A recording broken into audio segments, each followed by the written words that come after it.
Et bonjour à tous, j'espère que vous allez bien.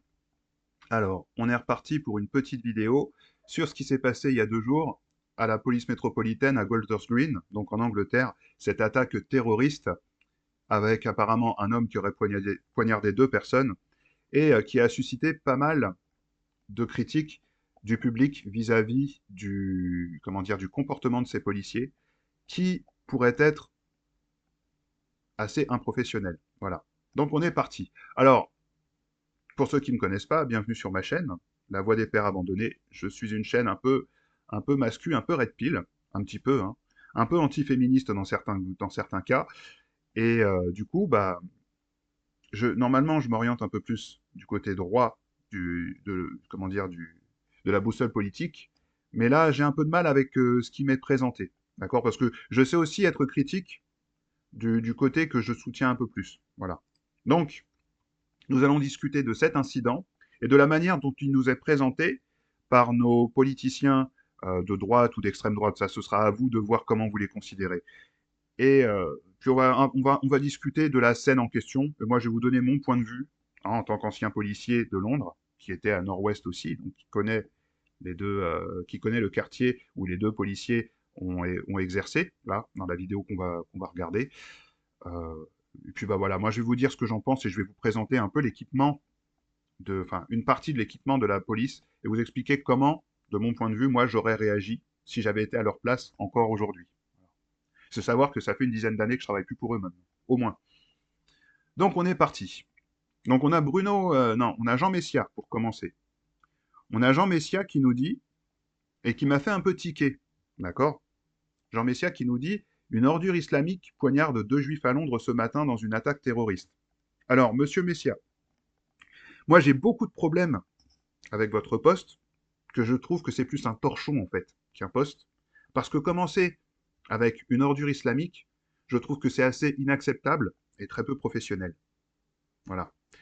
Euh, Il y a des gens musulmans qui sont de droite et qui soutiennent ce côté de la politique, et s'ils voient votre torchon, ils seraient susceptibles de vouloir arrêter de vous soutenir, ou du moins arrêter de soutenir la droite. Ouais, faut comprendre que c'est assez limite quand même, commencer un poste pareil. La police met hors d'état de nuire le terroriste islamique. Réaction de la communauté musulmane, elle est indignée par la manière dont la police a arrêté le terroriste. Selon Légion de musulmans, les agents ont utilisé une force excessive de manière déshumanisante et islamophobe. Ils créent eux-mêmes l'amalgame dont ils se disent victimes.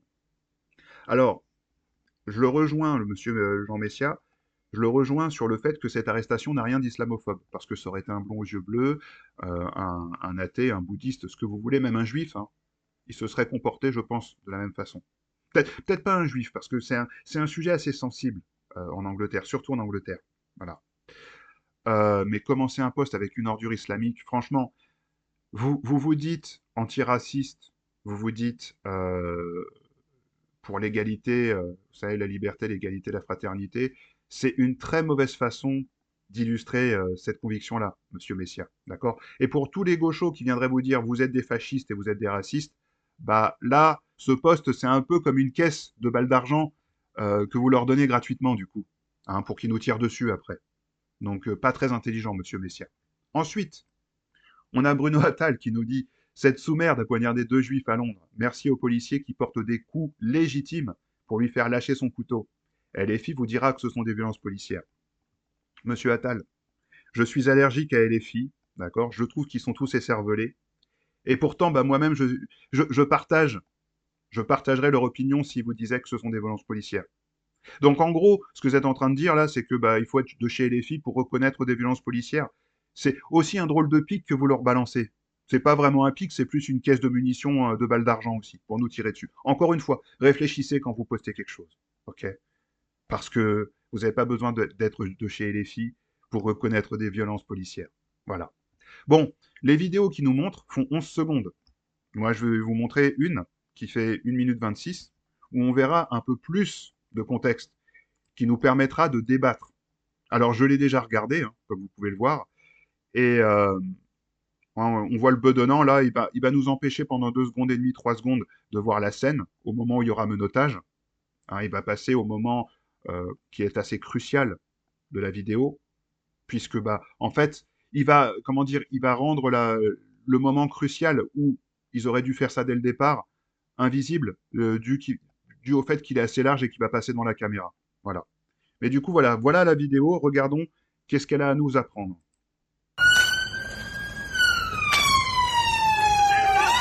הם בורחים! תראה!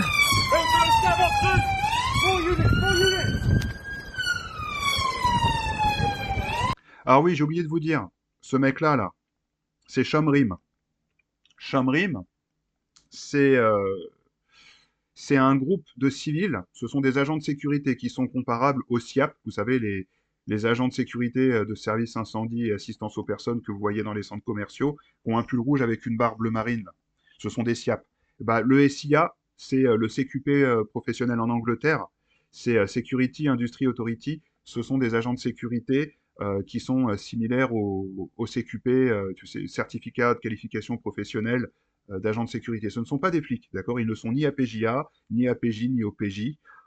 Ils ne sont pas reconnus par la préfecture en tant qu'agents et ils n'ont aucun pouvoir, voyez? Mais ils aiment bien, si vous voulez, se prendre pour des policiers, voyez? Ils ont des voitures de police avec écrit Shomrim dessus. Ils ont des ambulances aussi, où il y a écrit Shomrim dessus, et bah, comme par exemple ici, voyez? Et ils ne s'occupent que des juifs. Faut que vous le sachiez. D'accord? Mais ils ne sont pas vraiment qualifiés. Ça veut dire que vous les mettez au même niveau qu'un ASVP en France, vous savez, les agents de surveillance de la voie publique, et l'ASVP sera plus qualifié légalement que ces gens-là. Vous voyez? Pour vous faire un exemple. Je vous les présente juste, comme ça, vous avez un peu plus d'informations et vous avez un peu plus de connaissances sur comment ça se passe. Ils sont dans les quartiers juifs, ces gens-là. D'accord? Ce sont des juifs. Donc on continue.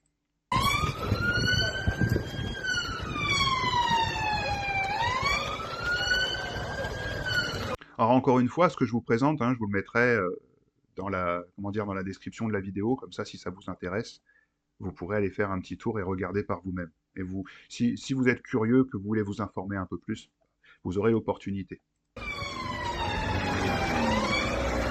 תראה מה זה, הם לא יודעים להתמודד עם בן אדם! תפילו אותו!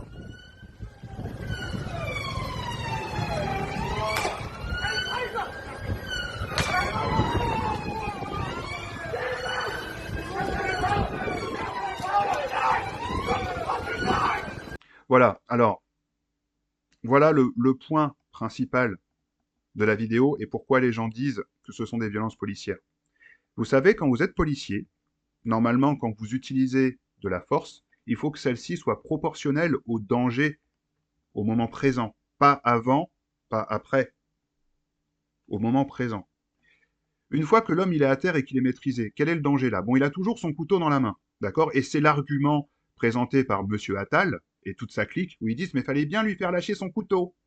D'accord, très bien. Ben moi je vais vous présenter quelque chose, ok? En tant qu'ancien flic, je vais vous présenter les menottes que j'avais et qu'ils ont toujours aujourd'hui, qui ont été créées de manière à être employables par des gens qui font ce qu'on appelle du close quarter. Okay, et c'est ce qu'on vous apprend à l'école de police en Angleterre. Alors, on ne vous apprend pas le close quarter à proprement parler, on vous apprend des notions. Et voilà en fait les menottes que vous avez à la police métropolitaine de Londres. Vous voyez, ce sont des menottes qui sont rigides, d'accord, avec une poignée au milieu, avec, comment dire, une grippe, c'est-à-dire que vous pouvez bien les agripper. Donc on voit ce côté-là, de l'autre côté, il y a un truc où vous pouvez bien glisser, enfin, pas glisser vos doigts, mais vous pouvez mettre vos doigts, bien prendre en main les menottes. Vous voyez, elles sont faites pour, avec des doubles bracelets sur la partie supérieure et un simple bracelet un peu plus épais sur la partie inférieure, de chaque côté. Vous voyez que c'est orienté du même côté. Le bracelet peut tourner sur lui-même, dans le sens des aiguilles d'une montre. Par contre, il ne peut pas tourner sur lui-même à l'inverse, parce qu'il y a des dents, vous voyez. Et le seul moyen de le faire tourner dans les deux sens, c'est d'utiliser la petite clé et de la déverrouiller pour que ça puisse tourner dans les deux sens. Généralement, vous ne le faites pas parce que c'est dangereux, parce que si vos menottes sont déverrouillées complètement au moment de l'arrestation, la personne peut enlever son bras. Que si vous la bloquez dans un sens, vous pouvez faire tourner dans le sens des aiguilles d'une montre, vous pouvez clipper autour du poignet de la personne, et ensuite, grâce à la poignée, vous pouvez faire des clés de bras. Vous pouvez faire tourner la menotte autour du poignet à 360 degrés, et faire en sorte de faire des points de pression vers la partie supérieure du poignet ou vers la partie intérieure, la manière qui vous arrange le plus au moment de l'arrestation, et à la manière dont vous tenez le bras, à partir du moment où vous avez contrôle du bras. Vous comprenez? C'est vraiment très important, puisque ce que je suis en train de vous expliquer là, c'est ce qui risque probablement de ressortir au tribunal le jour où il y aura jugement de cette personne. D'accord? Je suis en train de vous expliquer les procédures légales. Ça, quand vous menottez quelqu'un, c'est une utilisation de force. Et quand vous êtes policier à Londres, je ne sais pas comment ça se passe en France, parce que j'ai jamais eu à être menotté, j'ai jamais causé de problème aux forces de l'ordre. Mais quand vous menottez quelqu'un en France, c'est une utilisation de la force. Il faut justifier pourquoi vous avez menotté et comment vous avez menotté. Vous avez des caméras, là, vous avez des caméras, des Axon, d'accord? Donc, une marque de caméra qui filme absolument tout ce que vous faites. Et vous devez justifier de pourquoi vous avez pris telle action et comment vous l'avez prise. Tout simplement. Ça fait partie de ce qu'on appelle l'exemplarité en Angleterre. Bon, vous allez voir que l'exemplarité n'est pas forcément ici. À partir de ce moment-là, ce que ce gars-là aurait dû faire, moi, ce que j'aurais fait à sa place, si j'avais été à sa place, si j'étais toujours policier à Londres, je me serais empressé de mettre cette jambe-là. Attendez, il faut que je vous enlève la photo de la menotte. Voilà. Je me serais empressé de mettre cette jambe-là, là, celle qui est en arrière, je l'aurais avancée, j'aurais mis mon genou sur sa nuque, ou sur le haut de son dos, entre le début de sa nuque et le haut de son dos, histoire de faire en sorte qu'il ne se relève pas. Et je me serais baissé, j'aurais mis tout mon poids dessus, de manière à pouvoir aussi immobiliser avec mon pied droit le bras gauche. C'est ce qu'on m'a appris, hein. Vous comprenez? Pendant que mon collègue, lui, se saisit du bras droit, qui tient le couteau, et essaye de lui faire lâcher le couteau. Parce que quand vous êtes dans cette position-là, vous prenez le contrôle en tant que policier. Donc c'est à vous de faire lâcher le couteau. Oui, le mec ne veut pas obtempérer, pour des raisons qui nous sont, comment dire, inconnues. Peut-être que après avoir pris deux salves de taser, il est encore un peu sous le choc, et du coup il est crispé, et c'est pour ça qu'il ne lâche pas le couteau. C'est une possibilité. D'accord? Et c'est une possibilité qui risque d'être observée pendant le tribunal. Je suis pas en train de défendre cet homme, hein. Ceux qui penseraient comme ça, arrête ton charbénure, d'accord?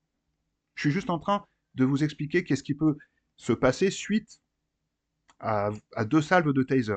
Sachez que quand vous avez un taser là-bas, hein, quand vous passez la qualification pour avoir un taser, on vous donne un coup de taser pour vous montrer qu'est-ce que ça fait.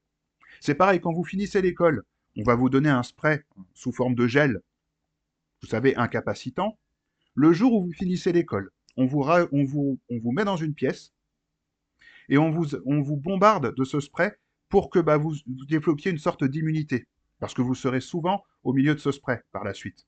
Vous comprenez? Le taser, c'est pareil. On vous met un coup de taser histoire que vous sachiez ce que ça fait. Donc normalement, ces flics qui ont le taser devraient savoir ce que ça fait. Et devraient estimer la possibilité que cet homme, après s'être pris deux coups, il est encore crispé sous le choc du taser. Vous comprenez? C'est quand même assez complexe, ce que je suis en train de vous expliquer. C'est des procédures avec des SI et plein de zones grises. Bon, maintenant que je vous ai dit ce que moi je ferais, mettre mon genou, mettre mon poids sur cet homme pendant que mon collègue essaye de se saisir du couteau, pour prendre contrôle de la situation, ce qui serait légal, voilà ce que eux vont faire. Et moi, ce que je trouve n'est pas bon techniquement, mais n'est aussi pas bon puisque vous allez voir que, après un certain nombre de coups de pied dans la tête, cet homme tient toujours son couteau, ce qui invite à poser des questions. D'accord? Peut-être que si après tant de coups de pied, le mec tient toujours son couteau, c'est que la technique est mauvaise. Et que la prise en charge par les policiers est mauvaise. 1, 2, 3. Alors, troisième coup de pied, là, ce que vous voyez, c'est que les flics, vous vous rappelez ce que je vous ai dit, technique, elle est mauvaise.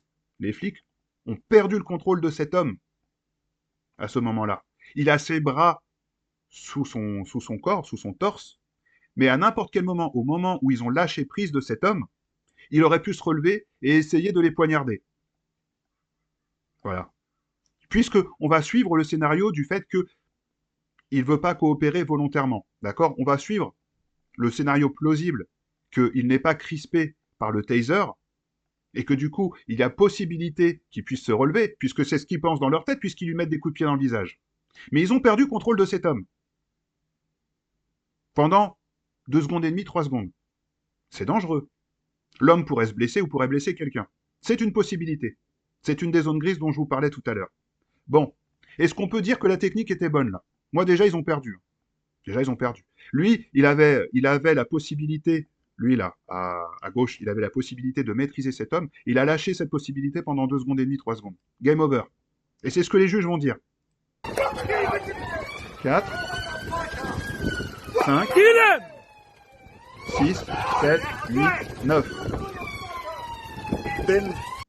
9 coups de pied, c'est au bout du 6e ou du 5e qu'il a lâché le couteau. Est-ce que la technique était bonne, du coup? Et vous voyez, là, il y a un civil qui est venu, qui est intervenu, qui s'est mis sur lui. Donc, à un moment, il contrôlait le bras. Hein, on va revenir. Voilà, à ce moment-là. Le bras était complètement contrôlé. Lui, il met son poids dessus, ce que ce policier aurait dû faire dès le départ. D'accord? Ce que ce policier aurait dû faire en mettant son genou sur le haut du dos et le bas de la nuque de la personne.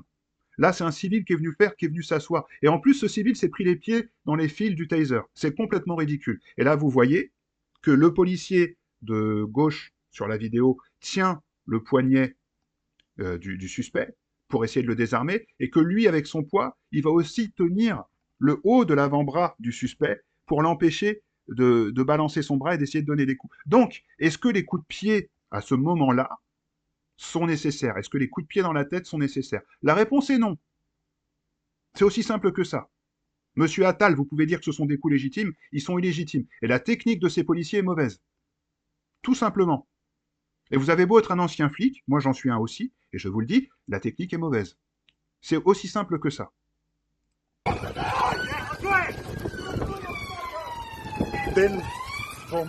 Voilà, regardez, là il passe les menottes.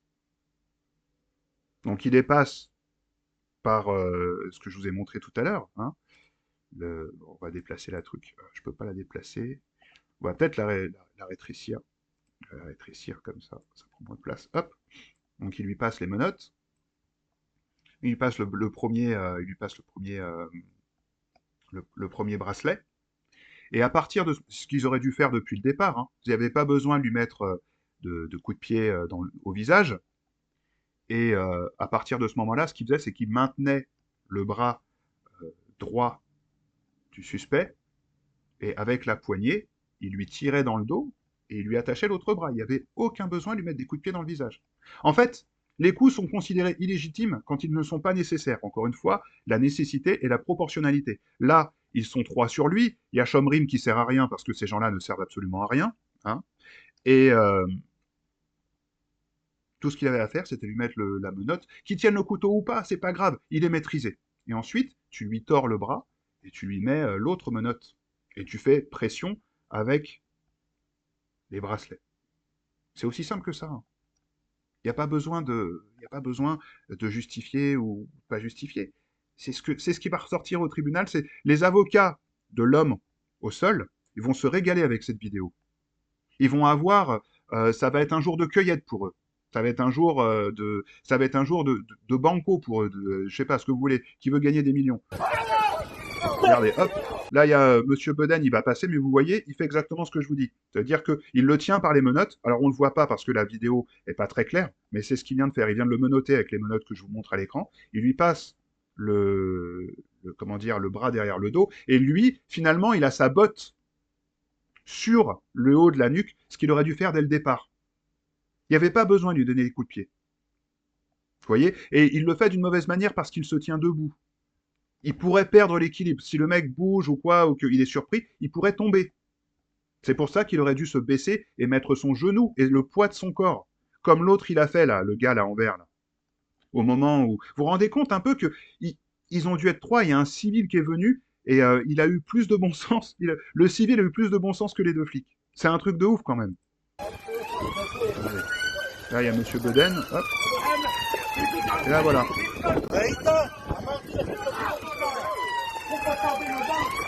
Tu lui as mis la botte sur la nuque, de toute façon. T'aurais dû faire ça depuis le départ. Il n'y avait pas besoin de mettre des coups de pied.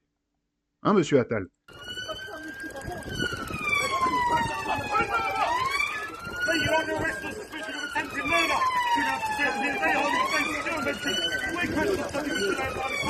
Enfin voilà. Et puis, si vous êtes une personne qui a l'habitude de faire comme le gros lard, là, ou l'autre, là, qu'on voit ici, là, avec la chemise, enfin, le polo bleu ciel, les gars, ne faites pas ça. D'accord? Quand vous faites ça, quand il y a une arrestation comme ça, et que vous venez faire ça, que vous venez renifler l'arrêt du mec qui est au sol, vous vous mettez en danger et vous causez des problèmes pour les flics. D'accord? Parce que les flics, ils ont déjà ça à gérer. Là, vous voyez, ils sont que deux. D'accord? Et bon, il y a Chomrim qui sert à rien. Elle a l'air d'avoir disparu. Euh, vous vous mettez en danger, bêtement. Et les flics, quand vous arrivez près d'eux, comme ça, ils se posent la question, ils se disent, est-ce que cette personne est un civil ou est-ce que c'est... Les flics qui sont ultra conscients, ils vont se dire, qu'est-ce que veut cette personne? Ils pourraient même se dire que vous êtes un ami, donc ne vous approchez pas de ces gens-là. D'accord? Ne vous approchez pas comme ça. Si vous avez l'habitude de faire ça, le faites plus. Vous vous mettez en danger. Il pourrait arriver quoi que ce soit, les flics seraient responsables alors que vous avez rien à faire là. Donc ne faites pas ce genre de choses. C'est chiant. Parce qu'après, s'il arrive quelque chose, eh ben, les flics devront répondre de la stupidité des personnes qui sont venues s'approcher comme ça aussi près. Même le gars qui prend la vidéo, là, il est même trop près. Alors après, c'est une bonne chose qu'il l'ait prise parce que maintenant on peut voir. Mais même ça, c'est trop proche. Vous comprenez? Ça met une énorme pression sur tout le monde, puisque les flics, non seulement ils doivent prendre connaissance du danger qu'ils ont là, mais ils doivent aussi prendre connaissance du fait qu'il y a des gens, ils savent pas quelles sont leurs intentions. Ils savent pas si ce sont un ami de la personne qu'ils arrêtent, ils savent pas tout ça. Donc restez à l'écart.